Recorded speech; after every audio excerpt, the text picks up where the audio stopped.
Hello and welcome back to the Biostasis Technologies podcast. Today we have something a little different. We're going to be talking to Joan Runkel, who has a very long history in the cryonics movement and a lot of interesting stories to tell. So welcome, Joan. Hello everyone. So you've had an interesting background, and we're going to talk about all of that. So tell us a little bit about yourself, first of all. Any interesting facts, unusual? I hear about you being on the men's swim team in college, for instance. A number of interesting. You studied some science, right? Tell us a bit about your background. Yes, well, I wasn't the model student in high school. My sister was. She was the straight A student that I had to follow, and most of the time I wasn't paying attention. But yeah, so I had no real direction. I went to college just because my older sisters did, and I went to Wayne State University, which was just very close to our house, so I lived at home. And so I came to the college, didn't know what I wanted to do, but I liked to sing. I was a singer my whole life, and I liked to write. So I thought, well, I'll major in singing and writing. So I first went to community college, Oakland Community College, before I went to Wayne. And they had a wonderful music program there. And I learned, composing and arranging, and I sang in the choirs and everything. And then I went on to Wayne State and I got in their music program, vocal music. Well, I don't like to sing solo, so that's not very good for a vocal music major.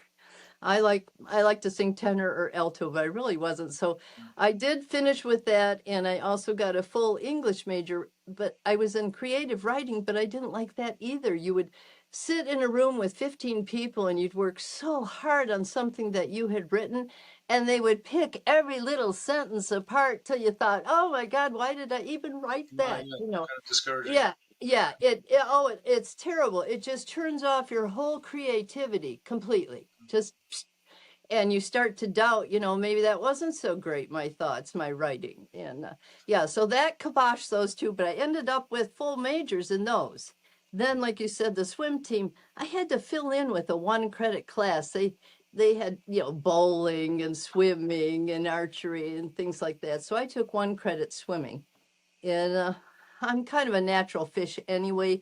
We grew up lake swimming, our whole family. And my sister was a great swimmer, but I wasn't on any swim teams or anything. But the head of the men's varsity swim coach was a teacher at the time of this 1-credit class. So he had us jump in, and everybody, he said, just jump in. I want everybody to swim 8 laps. Well, that's just a 200 freestyle.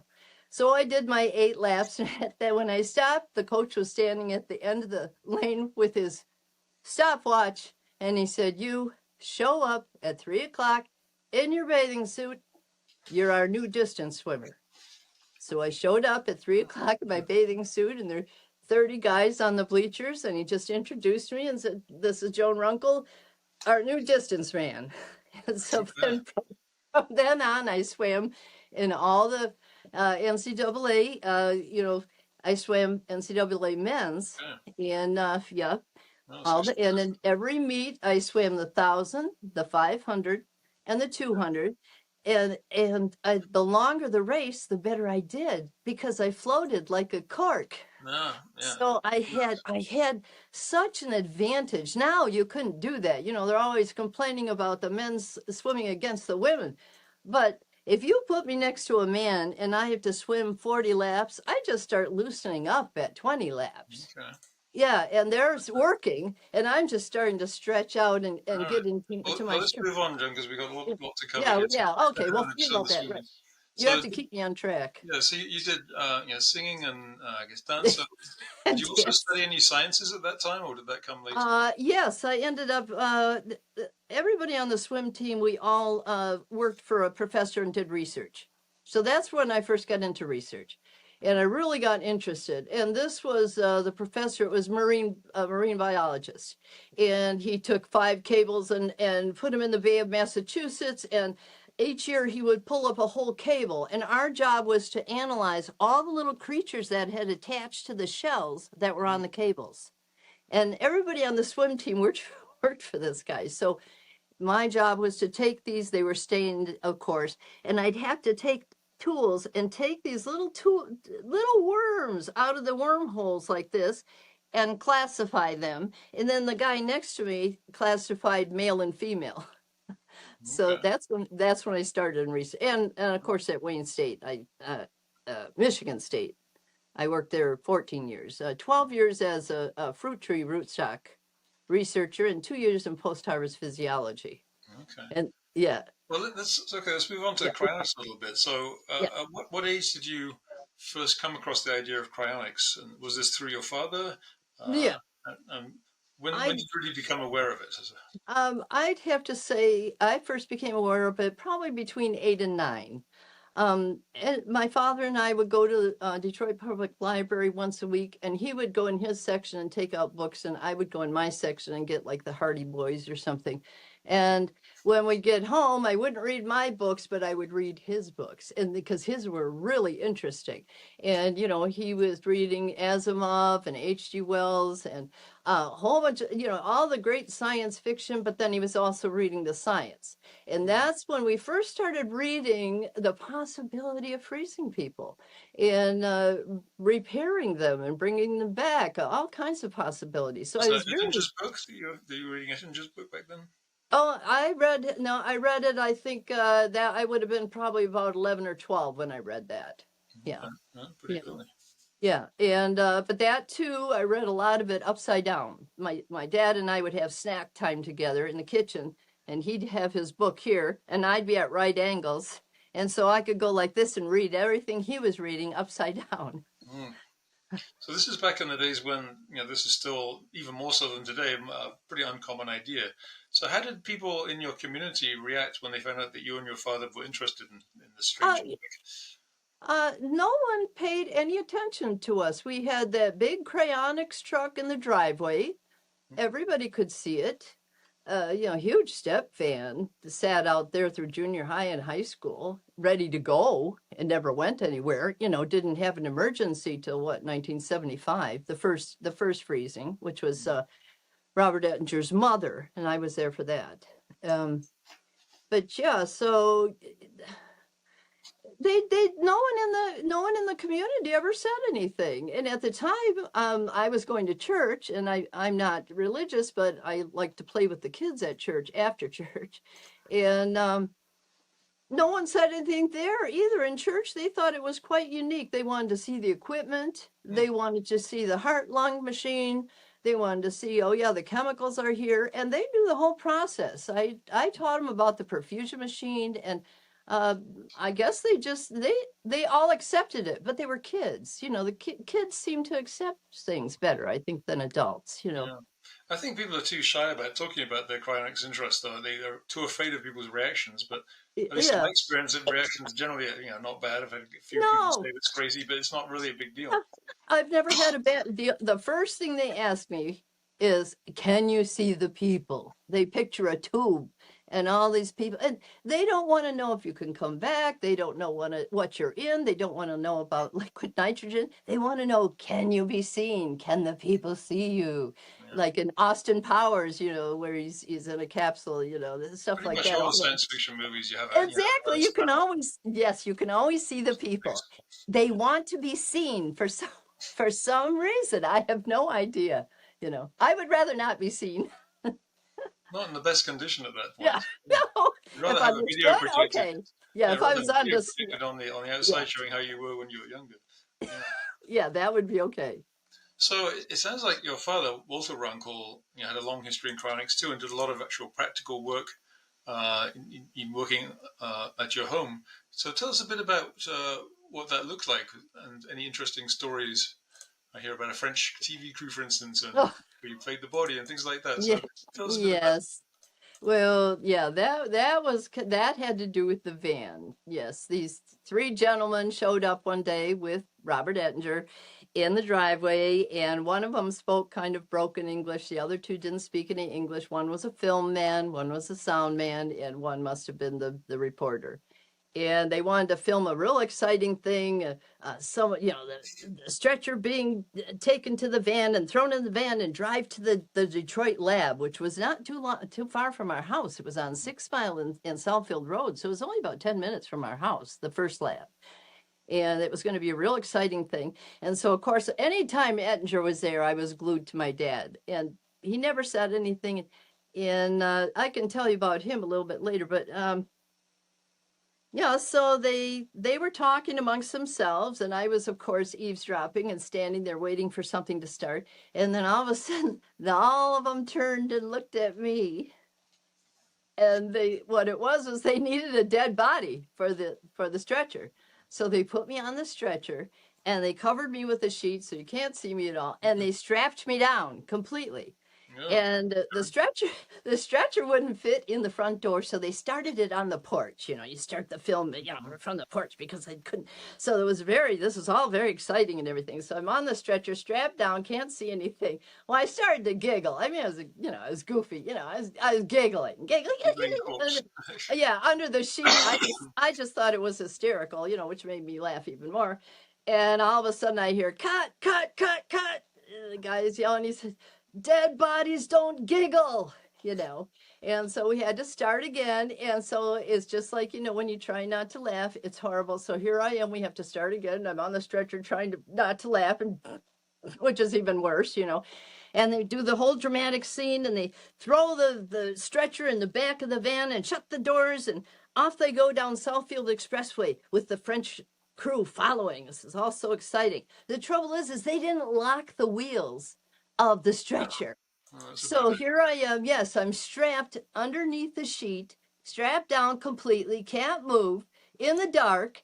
And every time they go this way, I'm going bang and hitting the front of the thing. And then when they slow down, I'd hit the back of the doors. And I thought, oh my goodness, those doors are going to open. And that French news film, they're going to drive right over me on the Southfield Expressway, So, yeah. So it's funny because I didn't die. You know how stories are. It's funny when you don't get blown up or burnt up or something. And you go, nice. Yeah, you go, oh, that was funny. I almost died. But no, that was one. Yeah, but. And of course, the first freezing was kind of silly too. But so you probably went from media stuff and talking with your dad to actually participating in some way in Cryonics cases. So oh yeah, how well, did that start, and what was your role? Yeah, he wanted me to know how to use the equipment. I think his whole goal was to get his lungs replaced. And in fact, he knew as he was dying, a year before he was dying, that he was dying. His lungs, he not only had damage, first of all, when he was younger from poison ivy smoke. Don't ever burn poison ivy and inhale the smoke, scarred lungs. And then he also worked with asbestos in the downtown Detroit buildings, installing Muzak. It was a musical system in the elevator, all asbestos in those buildings, in the walls and ceilings. And then fiberglass. He built all the equipment. He built 2 capsules, one for 3 people and one for 5 people, out of fiberglass. And then he built a big perfusion table out of fiberglass. If you've been to the CI building, it's there. Now they bought a professional one just this year, a professional perfusion table. But all those years, for 35 years or whatever, they were using my dad's table. And he didn't wear a mask when he was working with. I never saw him. No, see, I didn't see back then him wearing, and yeah, that's in dust. And he worked with polymers. He worked with all kinds of things, but a lot of fiberglass, So did you help out with cases? And how old were you? No.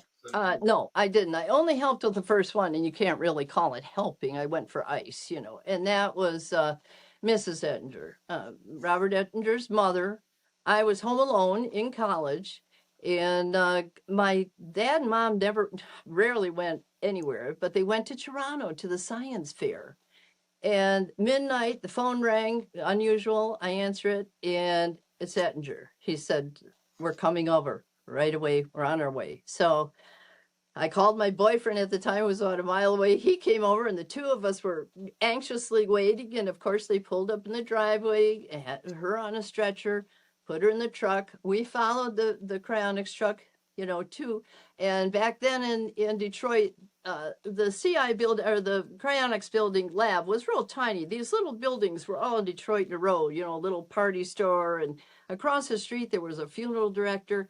So she went to the funeral director, and they sent us for ice. They said, go get all the ice you can. So that we went to the party store a few doors down and bought every bag, or they had big bags and bags right under the counter, and buying them. And my boyfriend and I are going out the door, and the guy said, "Man, you guy, you must be throwing one hell of a party." He said, "We bought every bag."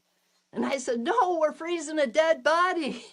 He said, "Oh my God, you college kids, you guys are just too much." And the guy was just in hysterics as we left. And here we were, like 2 or 3 doors down, Yeah. taking this ice, So, yeah, I don't have a lot of stories because there's not a lot of stories. So, to make a long story short, no, I have not helped with the freezing. He did teach me how to operate the equipment. And I think that was because he wanted me to help him, you know. I really do, because I was there when he built all that equipment, and I have all the pictures. He used an oil drum. He built a whole filtration unit, heat exchanger, that goes Yeah. around the drum so you Yeah. can cool everything. Temperature probes. It's all down at the Cryonics Institute. They still have it, and it can be used as a backup. Andy has it there as a backup, but they have professional It's one one of now. those crucial guys who actually can build things. Oh, And I oh, was wondering, you sent me that cryonics issue from 1991 with the yes, memorial for your father, and it made me think. You mentioned in that Mike Dahmer mentions losing someone else close to him, and that was Jerry Leaf. And I'm yes. wondering, did your father know Jerry Leaf? They were both very kind of practical guys in a I sense. He probably did. He knew a lot. He knew a lot of those people, and I don't know exactly who he knew. I have pictures of their meetings, and I'm going to take them down to Andy so he can identify the people in the meetings, because I have a few meetings at our house. I was always lurking. Anytime Ettinger came over, I was eavesdropping. So when they had their meetings at our house, I was kind of happened to be around too. So. Um, but people, never thought it was strange. No one ever said to me, "Oh, that's odd or strange." And I went to a high school reunion like 20 years after high school, and everybody said, "Well, you never told us you were doing that." And I didn't. See, I didn't tell anybody at high school. I never even thought about it. I guess I thought it was kind of normal in our family. Yeah, I know that sounds funny, but in our family, yeah. believe You me, grew up that's with it. Yeah. yes. The way I grew up with my dad building things, it was always an oil drum. He built one of the first swimming pool filters. Put it in Popular Mechanics. And he was always turning something in. So Actually, while we're yeah. talking about things that your father did, tell us about the Runkel apple. Oh, yes. Well, my grandmother actually planted the seed in her little Lincoln Park backyard. When my grandparents, my father brought his mother up into Detroit, and so my mom and dad lived with his mother for a year, which didn't go well for my mother, but that's a whole nother story. But anyway, he worked at WWJ TV at the time, and on the way home from work, he would always stop at the Eastern Market, get apples, anything that was available.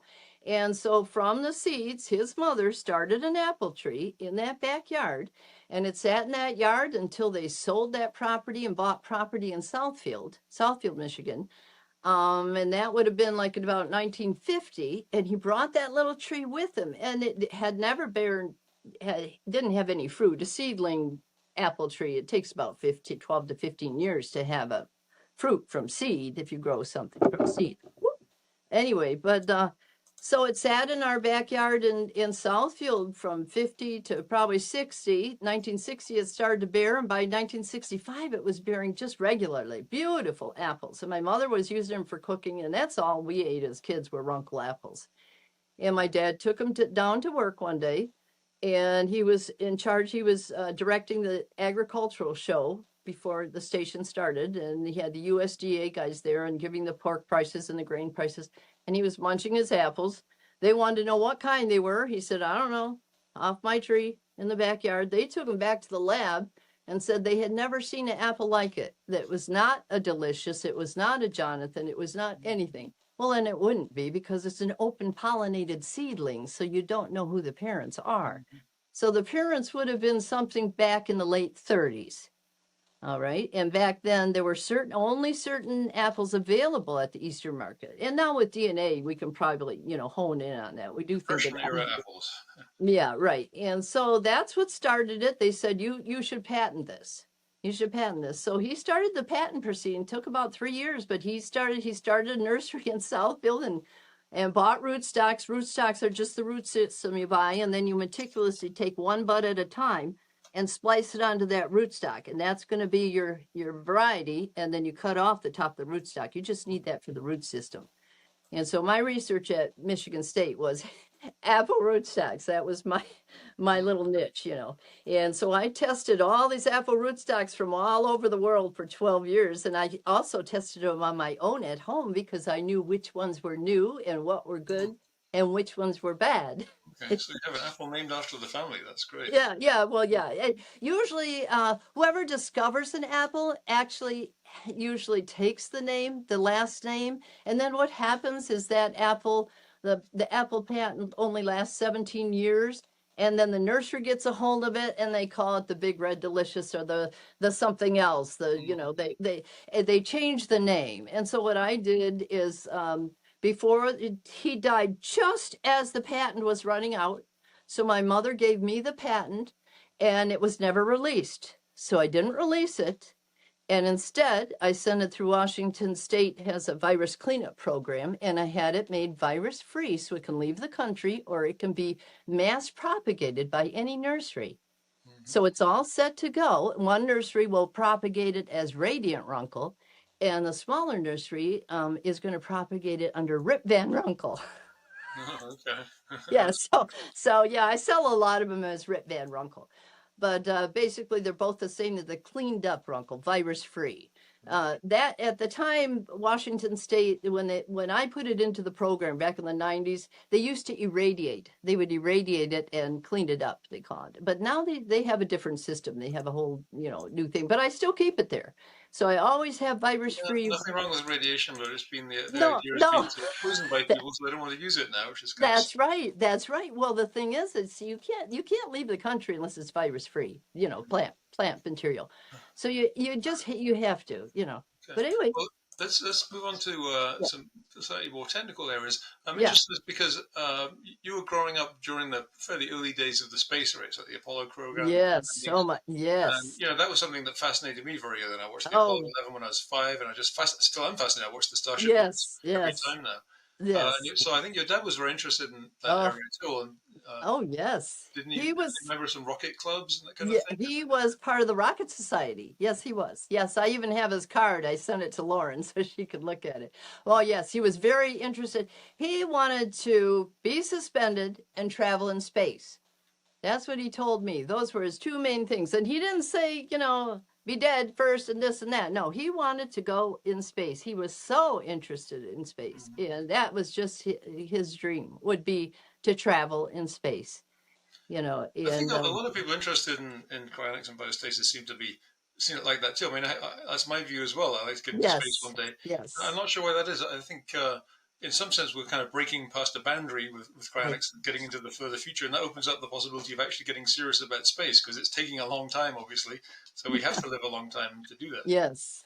Well, I met Saul Kent. Did Lauren tell you about Saul Kent when I met him? No, Uh, well, Ettinger brought him over one day, and he looked like he had just been surfing. right. He was like a surfer He, dude back in the days. right, his hair was, tousled, and he looked like he'd just come off the beach, and he had sandals on. I'll never forget. He had sandals on, Bermuda shorts, and a flowered, like a Hawaiian shirt type on. Mhm. He was very unusual. But the most unusual thing was he was orange. I mean orange. I don't mean Oh, little. from beta I mean, carotene. yes, Yes. yes. I had a stage like that too when I was quite young. I was very known for He being was yellowy he, orange. he was orange from head to toe. And so I didn't know his name at the time at all. I called him the Orange Man. So anytime my father and I spoke, we'd say, "Oh yeah, the Orange Man is coming over." "Oh, is the Orange Man coming?" I called him the Orange Man. I didn't know his name till I was older. And I went, "Oh yeah, now I know." That was He Saul was already Kent. taking supplements back then because, of course, he went Yeah. off with both alone to create Well, a supplement company that now funds cryonics. yeah. Well, and he was talking about traveling in space all the time. He wanted to go to the moon. I remember him saying he wanted to go to the moon at some point. So I think there is kind of a thread. Also, of course, science fiction.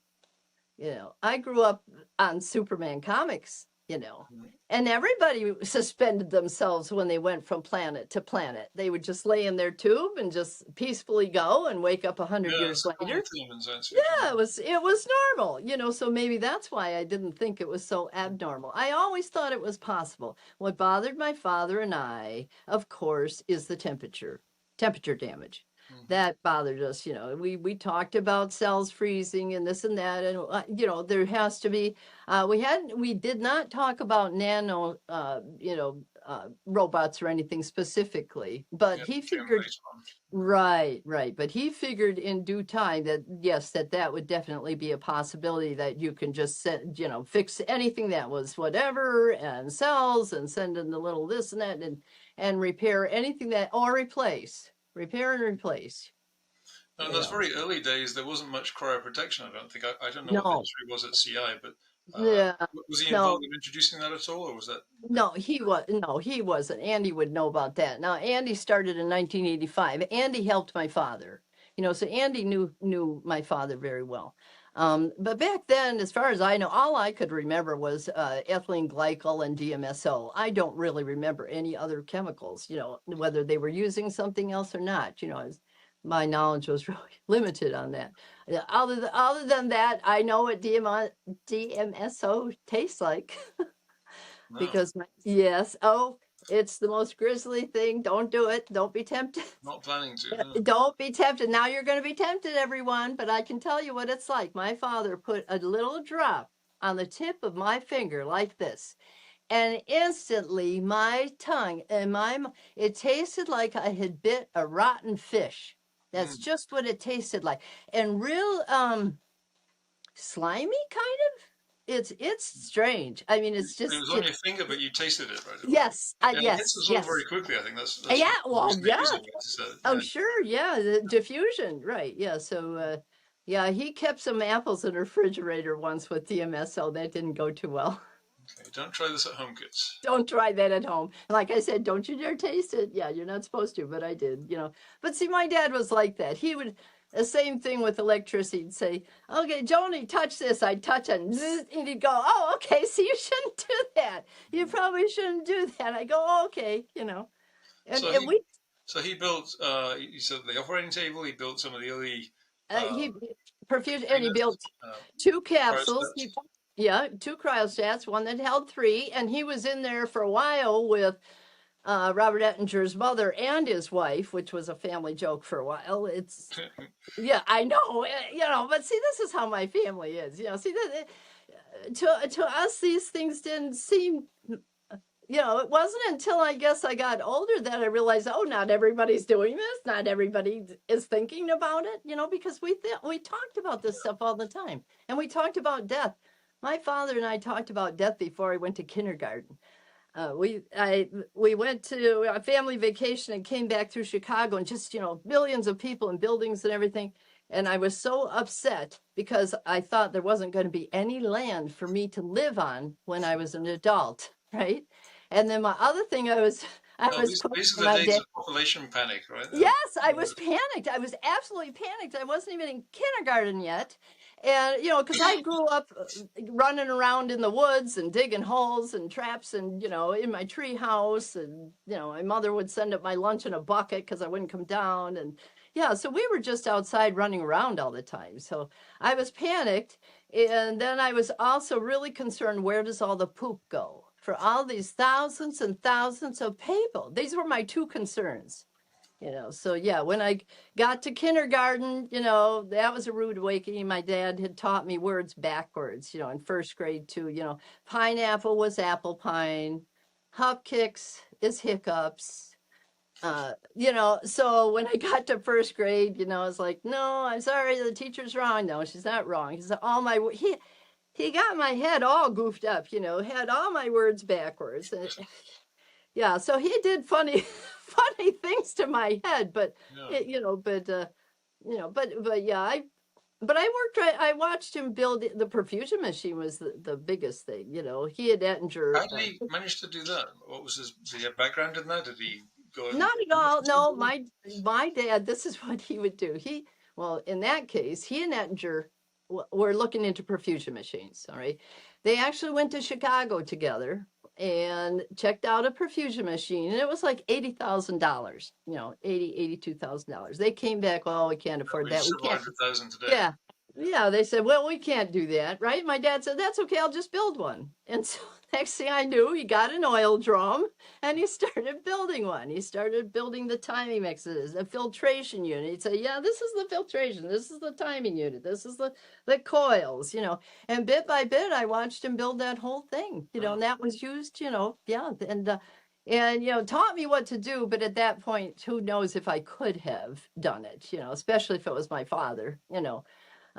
Yeah, so but I never had to do anything. I never operated it. So. Now you mentioned earlier that Robert Edinger would be come to your home. So Okay. what did you think of him?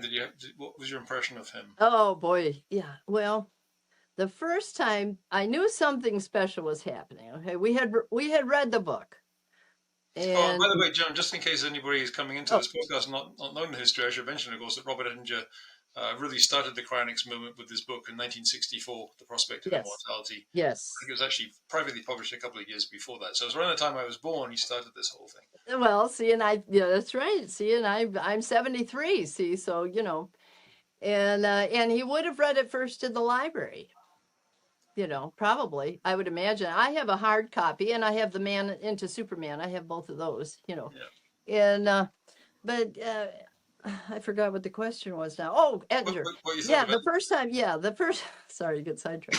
Um yeah, it was interesting because I knew something was going on anyway because we rarely had visitors at our home, especially my dad. He had a friend who was a horticultural friend and that I'd see once in a while, but we really didn't have a lot of visitors. So I knew something was up because I could tell somebody was coming over because my dad was getting ready, and he said, "This is the man that wrote the book, right?" And so Robert Ettinger, when I first saw him, number one, he was serious.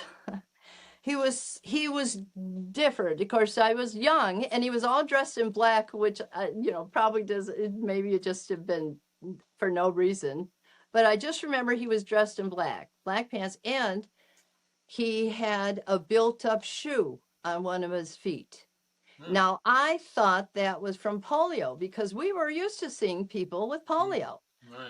I had no idea that that was a war injury. Hmm. And he spent 3 years in the hospital, not 3 months, 3 years to keep that leg. He was Yeah. insistent. Now, see, I didn't know any of that as a child, nothing. I didn't find that out till as an adult. But anyway, very serious, very somber, dressed in black, like my dad's height.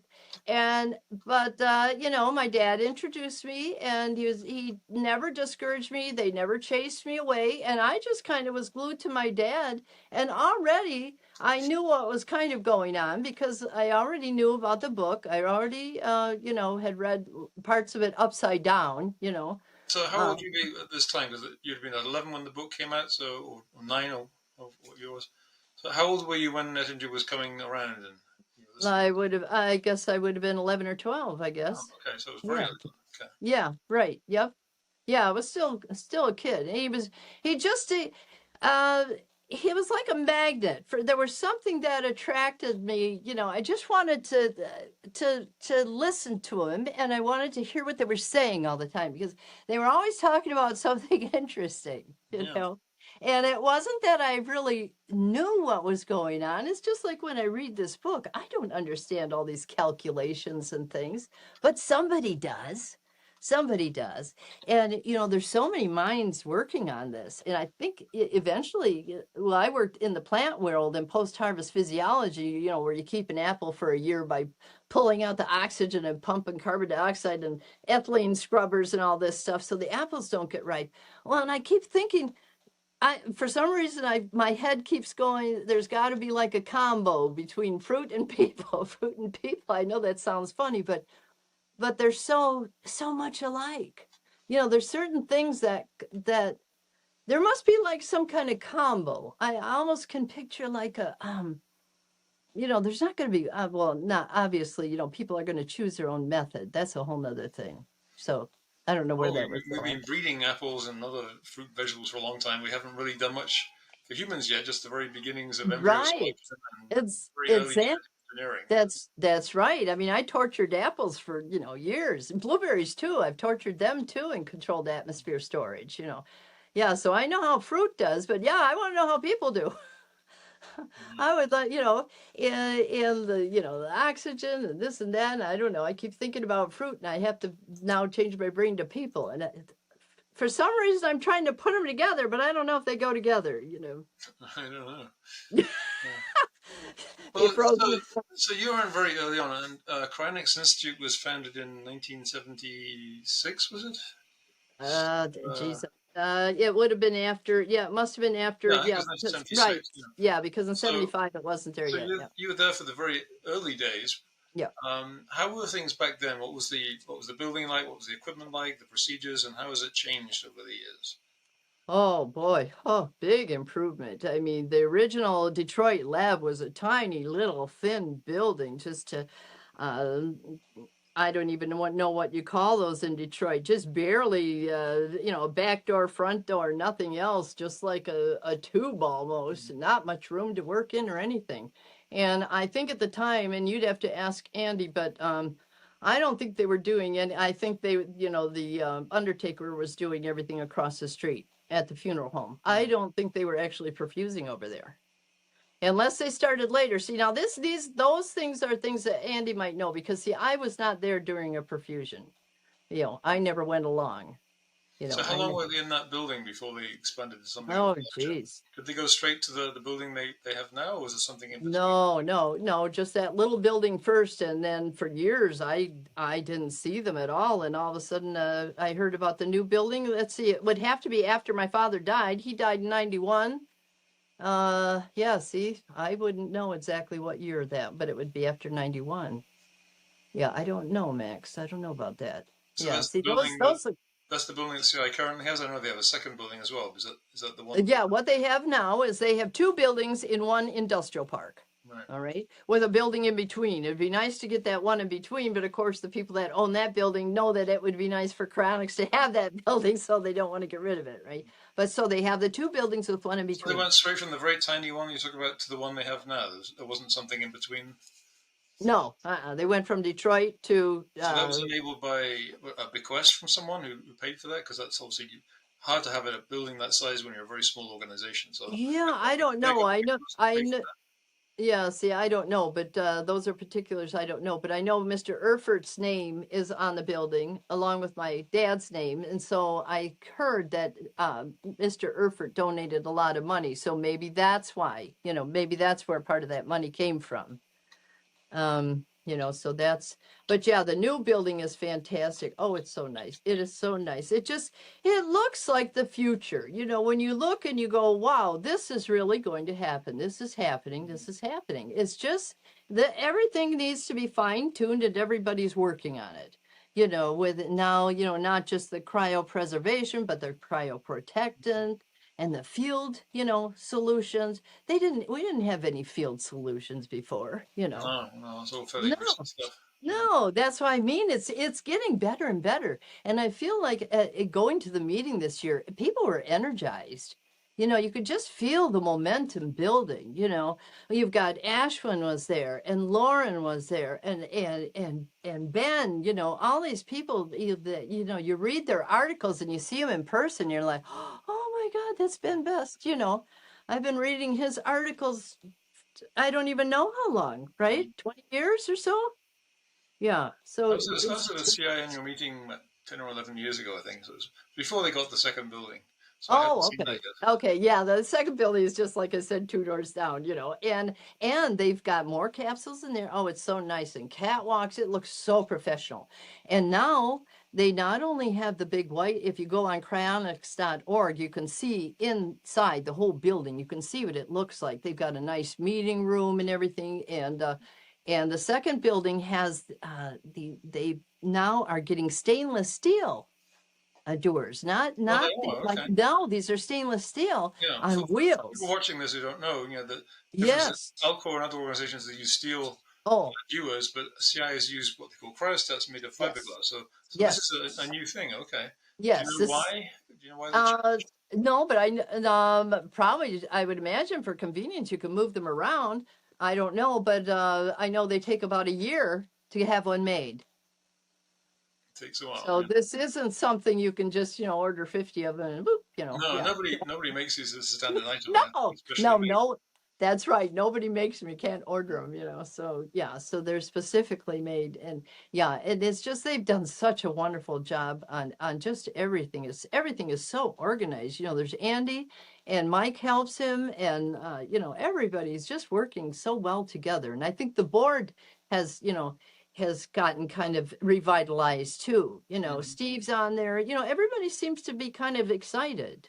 Yeah, You know. it's good to see Steve on there. He's obviously a Oh, very I know. active guy, get things done. So that's I nice. know he was good. We had breakfast. Yeah, it's funny because the more we talk, the closer we get till we're like this, right in each other's faces. Yeah, It's hysterical. You go to these meetings and you think, I think, well, I'm not really that social and I don't really talk. Well, you get to one of these meetings, the next thing you know, you're going up to people and going, yeah. you know, Well, you get so excited. for people watching this, Steve is Steve Lavelle, who we did the Yeah, podcast with 2 or 3 months yes, ago. So he's now also a Cranix Institute director. yes, yes, So a lot of changes. The new building, organization's yes, been growing. yes. Although it's kind of surprising how slow Cranix has grown over the decade. I mean, by now it should be many millions or tens of billions of See, people. that's Why do you think that is? Why has it been so slow? I think people have a hard time thinking that it's going to work. I think you have to have the kind of mind that you really think that this could work. It's possible. May not happen this week, may not happen next month. But with all these minds working on these solutions and trying to figure out, temperatures and this and that and cell memories, with everybody working together, I don't see why this can't happen. I think what it is people get kind of segregated. It's just like us in the plant world. I was working on roots and other guys working on leaves. Hmm. Well, we don't talk to each other, so it's kind of the same thing. Everybody kind of needs to get together, the people that are freezing people, the ones that are fixating. I like the fixation idea too, Chemical so fixation. Yeah. yeah, yeah, But it's yeah, interesting so that as we were mentioning earlier, in science fiction, it's very common to see yeah, cryonics, suspended animation working, yeah. but then when it comes to reality, people will suddenly just No, yeah, and see, and I knew all these things were science fiction as a kid, but it's in your mind. When we started talking about cryonics, I could visualize, it happening. I could see it. I mean, nobody believed in airplanes, yeah, a lot and of you just eminent have, people said they couldn't work. Yeah. exactly, they won't fly. There I was still won't. some officials said that after they actually made the flight, he just hadn't heard about it yet. So it was pretty funny. Well, and my dad always said and thought. My dad told me that he thought that someone had already cloned a human being and we just don't know about it. And that was, Possible. Yeah. and I know, but see, that was No back in reason the why they couldn't 70s. have. That was back in the 70s, and he Yeah. was already saying that. Remember when we were talking about cloning all the time? We're going to clone. He wanted to clone my horse, I don't know if it got done in the 70s. That might be tricky, but I wouldn't be surprised if someone has cloned someone somewhere. There's no reason Well, why they I couldn't, I except think they, international I'm agreements sure they, I'm for sure they scientific have. reasons. Yeah. Exactly. Well, I don't know scientists. why anybody particularly wants to do that. It's just like having a twin to raise Yeah, children. So the only thing that would be good for me is if I could have like five of me and I'd send one to the orchard to do the pruning and put one in the house and have a cup of coffee and one go do something else right, and but then that's like a lot more than cloning, right? Because cloning yeah, doesn't yeah, then I'd have to give be memories. yeah, I'd have to that'd be a little more advanced. But then still, I don't know, who do you decide which one of you does what? Yeah, I think you might get into an argument. It gets too complicated. Yeah. So, what cryonics arrangements have you made for yourself? I know there's a number of options. I was just It, doing a cost comparison of the organizations for the blog. Of right. course, there are many Oh, options like standby yeah. and field cryo protection. What kind of arrangements do you have? Yeah. What I did was I had a $50,000 life insurance.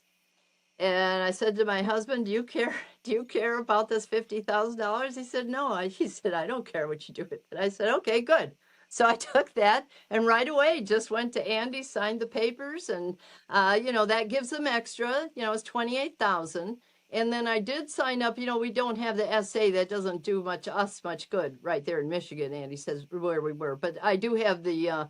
We had a reduced rate, on the field work or whatever. Field crop Yeah, protection. so I'm right. So I'm all paid for, and then I still want to leave extra. That's the thing. Money is always the best thing. We're always the whole thing. And you hate to talk about money, but you know, it's you have to have something. Well, you have to. You have to make sure the You have to, organization's going and to it's got to last. They're keep going to afford to it's. revive you at some point. That's right, and you have to keep going. And what about all the people that are frozen now? Everything has to be taken care of, sustained, protected. That's quite a job. That's quite Yeah. a responsibility to just keep this whole thing going is a big deal. This That's isn't one reason any. I would like to see Coronis Institute form some kind of patient care trust fund that other organizations. Yes, I think Steve LaBelle may be interested in doing that because that's really important for the long term. People want to know that funding has been separately guaranteed to keep them cryopreserved rather than just hoping that there'll be enough new members to pay for it. So right. it's a very That's right. system. Yeah, Yeah. yeah. It might make them feel better. And me, see, now I didn't do anything past that, but I and in my mind, where we are right now. Say if I just died today. No, I don't think we're at that point where I can, the nano robots and everything can fix my parts and bring me back. But with every single person that they do, or animal, or whatever that research works on, they're just getting closer and closer and better at all these things. And I think it just, people are tweaking things, and we just got to get the minds together to work together, whether it's fixation. Are you saying you don't think that if you acquire preserved tomorrow, you don't think you'll be revived in the future? Me personally, no, I don't think. I think the only way, and this is what I told him at the meeting, is for me, probably that would be the best, would be for me to die at the meeting or the day before Mm-hmm. of the yearly cryonics meeting. I mean, at the facility, have a heart attack right at the facility the day before with everybody there, blah, blah, blah. They shuttle me off and I get cooled off for 5 days. That would be successful, but you can't do that. You can't plan it. You can't Well, plan. unless you have, I don't. Does Michigan have the death with dignity laws? Right. Yeah, right. If the fixation with Jessica Radley. Well, no. I Yeah, mean, if I don't, does Michigan have the death with dignity laws so you can actually, if you're within 6 months of the end, according to doctors, you can actually schedule when you go? no, I don't know. It's still, you have to, at least for cryo, you have to be dead. And that was the biggest stumbling block. My dad was aggravated by that. He said it would work if you could be alive. He was much more adamant about that that was the biggest problem, that you're dead. You're dead. Things have stopped. Everything has stopped. He Yeah, wanted it. not really dead. Yeah, because Well, that's you're not dead. Well, but when you it think, was clinically dead. Yeah, well, okay, but the problem was he wanted to do it while he was alive. yeah, that was something better. We do that for animals. We can do it for Exactly, my right. dog, And but we can't do it exactly, for we did humans, it. which is crazy. That's right. Yeah, we did it to a dog too. And that's what he wanted. He wanted to be able to do that while he was alive, and then be woken up and have new lungs put in or his lungs fixed. Hmm. You know. But you think Uh, too much damage is done under current conditions that you wouldn't be revivable? Well, from reading this biostasis revival, everything is so iffy. I was just reading the whole chapter on what pills did you take before they did this. Okay, what's in your system? Is there aspirin in your system? Are there pills in your system? Did they, like with my father, as he was dying, they give you narcotics, Mhm. right? And so the problem is, how much is what's in your system, and how do you get this out, or how is it going to affect whether you're doing fixation or freezing or whatnot, whatever you're doing, that's what I was just kind of reading all about in this book. It was kind of interesting Well, I because, don't think narcotics or anything will have any effect on that. I mean, you're going to wash out the blood, so you're going to well, remove a lot of the that's what they were saying, is that it would a washout really wash out everything like that, or would it cause problems? yeah. I mean, there's so many things that they don't know, but yeah, but in your head you think, well, yeah, okay, wash out that should, but So you think so? If you were right by Chronics Institute and there was very little delay, do you think you were then preserved in good enough condition that one day you could be? I think, yeah, if there was little delay, I think I would be, preserved in good condition. But uh, I don't know if things are there to bring me back yet, and Oh, I'm no, willing. so you're not. Yes, no. Yes, right. So I'm I'm asking about willing. at what condition you get cryopreserved under. So are your doubts just that you're not sure if the technology be developed? It's not that you think that under reasonable conditions you wouldn't be preserved well enough. Yeah, no, I think just the technology isn't there yet. I think they're very close. That this is going to be more and more successful. All the time. They've got to figure out the freezing damage, the this and that, and now with all these new solutions, so I don't know. It depends on how long you're laying around too. Like in my case, I go out in the orchard and I'm out there for hours all by myself. And I have a radio, but I could fall over at any time, right? Have a heart attack, bump my head, whatever. I'm up on ladders, climbing around. And my husband's in the house, but he doesn't miss me for like a couple hours, you Yeah. know. So see, that's the thing I think That's about, is that you that's a real concern. Yeah, that's why we need right, alert systems and some decent right, alert systems. exactly. That's exactly what I was thinking. Is we need a system, some way, like you said, that so that there's as little delay as possible. And in my area here, see, we have satellite. We're on satellite right now. Well, so it doesn't even help for me to wear like an Apple Watch or anything because I don't have any signal out in the orchard. Yeah, See, so there's got to be some system, because it's critical. How long you're laying there. I mean, if you're laying there for yeah, 2-3 hours, you know, with every second delay, I would say it just gets trickier, just harder. yeah. So I think 2 or 3 hours is survivable, but yeah, you obviously want to You minimize think it. so? Yeah, I don't know. Well, See, we that's can what. know from looking at brain tissue that's been cryopreserved Right. for periods of delay, it looks still as largely intact there. So I think it can last Yeah. quite a while. Well, and I read in here just about the dogs that they would, they were okay. They took out their blood, cooled them Because they down. didn't go below freezing, but they went down just Right, above the right, freezing but point for right. 4 or 5 hours. Yeah. Uh-huh. Yeah. So you Yeah. mentioned you were reading Cryostasis Revival. So this book, for those who don't know, is written by Robert Freitas. It's kind of built on his earlier works on nanomedicine. He's got two very thick ones on Yeah. nanomedicine. Yeah. And Yeah. Cryostasis Revival is this enormous book that was supposed to be an essay originally, and then kind of grew into Oh. 700 plus pages. Oh, I love it.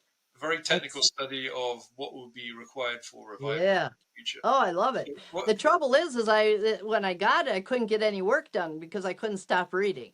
Well, I would think Yeah, that's tough reading. I That's tough couldn't. reading. It's so exciting. I couldn't stop. I was like, oh, see, I'm like 3/4 of the way through. And sometimes I even go back and read something the second time because I go, now what did he say? I think, yeah. So it's really interesting. Oh, Are it's there any like, particular parts of it that you're especially interested in?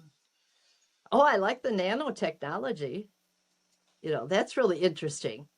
The nanobots, he talks about the nanobots and this and Yeah. that, and repairing damage. Just read a whole section on repairing cell damage. So I think it's coming. It's coming. It's there. Yeah. It's just There's a not. couple of different scenarios where he's got kind of Yes.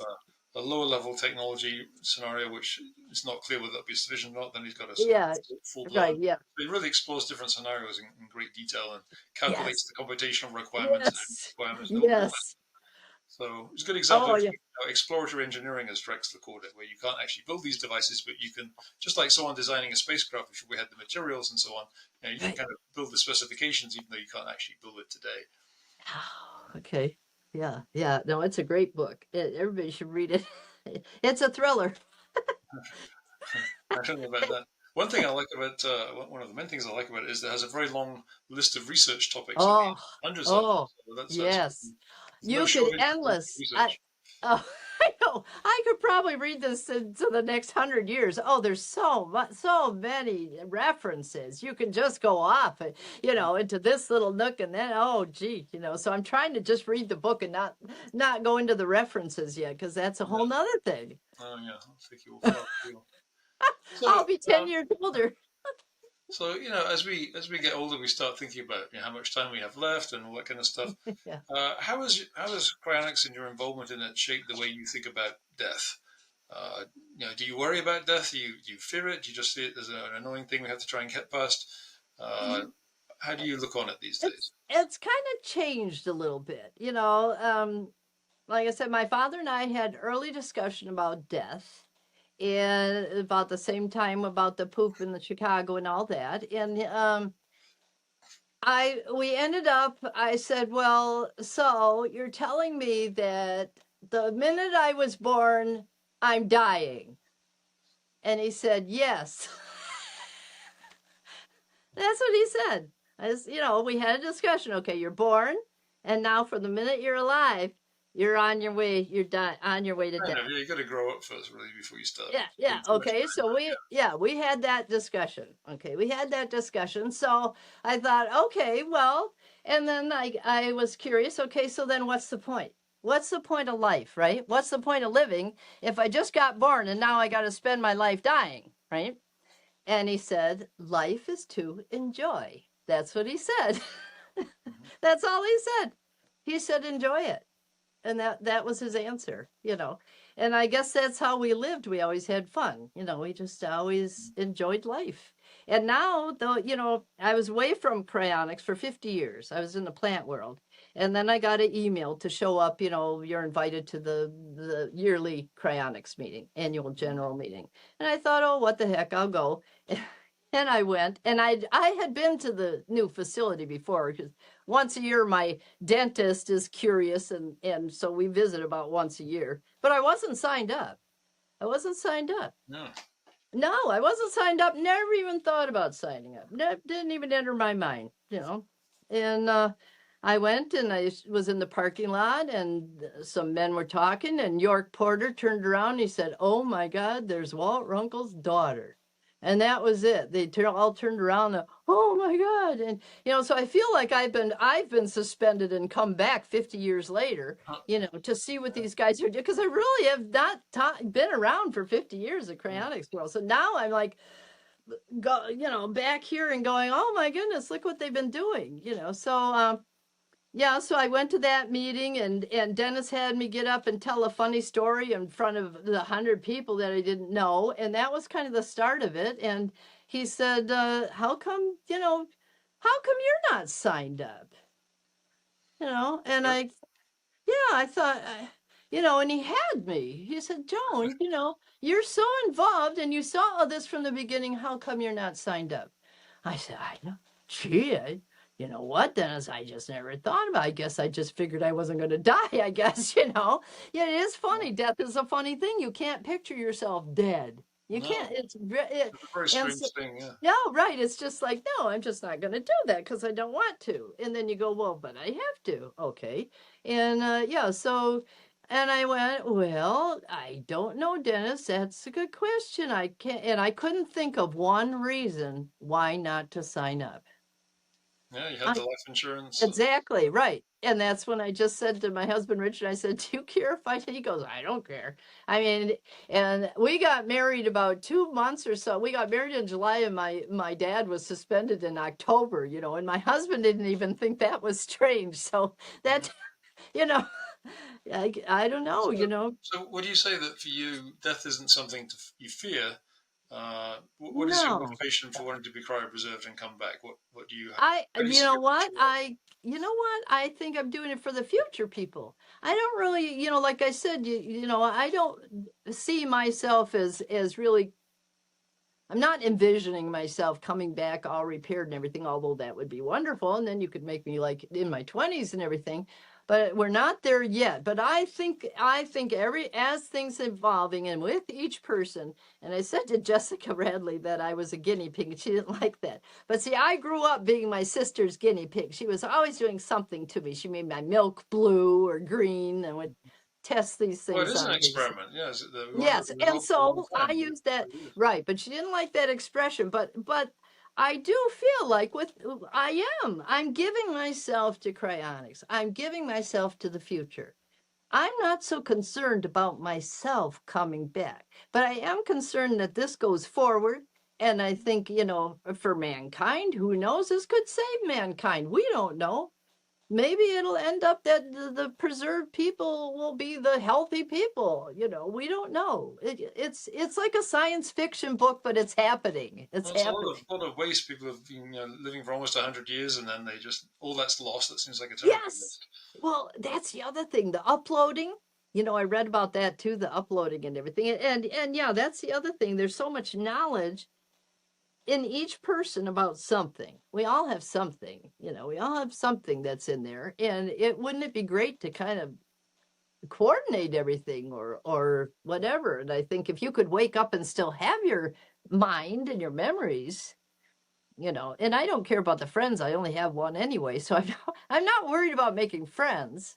Yeah, But you always make new friends, right? right, well, yeah, that never bothered me. And see those, and even as a kid, those kind of things didn't bother me. I think as a kid too, I saw it this was just a way to the future. Hmm. I didn't see it even then. My dad never portrayed that this was going to happen right now. We were building on something, and he really believed that this would work.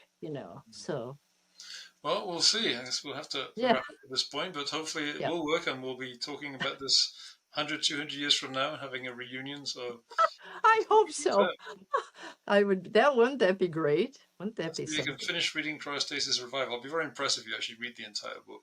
Oh yeah, I'm 3/4 of the way through. I have not skipped a word. I've actually marked things, yeah, and went back because yeah, I'd read something and I I'm sure go, you're one of the what? few who's managed to do Yeah, it. look at. I'd read something. I go, wait a minute. What did he say about that cell membrane? What did he say about what? Wait a minute. What did he say about I'll see. I get I'm in here going. Yeah. The trouble is I'm not getting much work done. Since I've had this book, I keep finding reasons to sit down. And maybe I just sit here a minute and maybe read maybe 20 pages. Well, 20 turns into 30. Yeah. Yeah. So I have to watch Well, it. it's great that you said you were away for something like 50 years, so it's great that you're back and you're reading up all this Yes. stuff Yeah. and catching up. So yeah, Back. And I'm alive. Yeah. very good. Yeah. We'll keep it up. Well, it's good to have you on the show, Joan, and interested to hear your background. I always love to hear the history and Yeah. where people have I come from. I don't know if I helped you much or if I answered many questions, but No, it was very was it interesting. okay? Yeah. Yeah. Well, thank you very much for coming on. Yeah. Yeah. And hi to everybody. Yep. Here we go. The future is now. That's right. Tune in again next month. Thanks, Max.